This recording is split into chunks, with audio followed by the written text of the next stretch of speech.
महाराज सुहेलदेव पासी जी का विजय दिवस 10 जून को बड़े ही धूमधाम से मनाया जाएगा। सत्यवान पासी जी का कहना है, इतिहास हमारा पढ़ना रक्त से शब्द सजाए हैं, सर कटते थे धड़ लड़ते थे तब जाकर पासी कहलाए हैं। सत्यवान पासी के देखरेख में इस गीत को मैं भेज रहा हूँ। जंग की दहाड़ है बन के हुकार है, राजा युद्ध वीर थे पासी धीर से, तेगा तलवार से लड़ेगा लकार से, पासियों का राज था बुलंद हर आवाज था, साथ के मेला चली चली रे चली पासियों की सेना चली चली रे चली पासियों की सेना चली। महादेव महादेव महादेव महादेव चली रे चली पासियों की सेना चली चली रे चली पासियों की सेना चली चली रे चली पासियों की सेना चली। महादेव महादेव।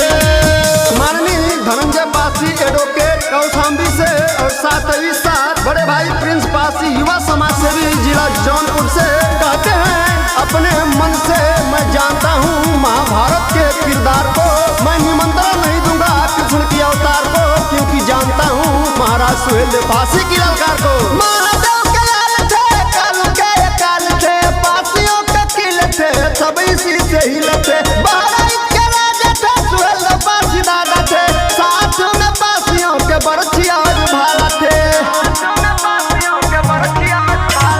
महादेव के लाल थे काल थे पासियों के किल थे सब इसी से हिले थे, बहराइच के राजा थे सुहेलदेव पासी दादा थे, साथ में पासियों के बरछिया भाला थे। डरते थे सभी यहाँ पास थे जहाँ जहाँ, जिनके राज घराने थे इनके सब दीवाने थे, इनके आगे मुगलों की न चली चली रे चली पासियों की सेना चली चली रे चली पासियों की सेना चली।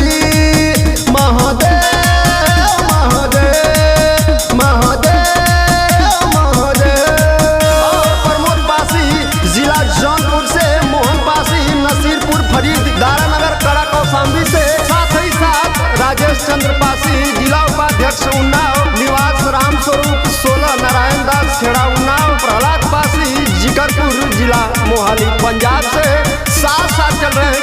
देहाती को हराए जब मुगल आए, मसूद पापी गाजी को मर गिराए,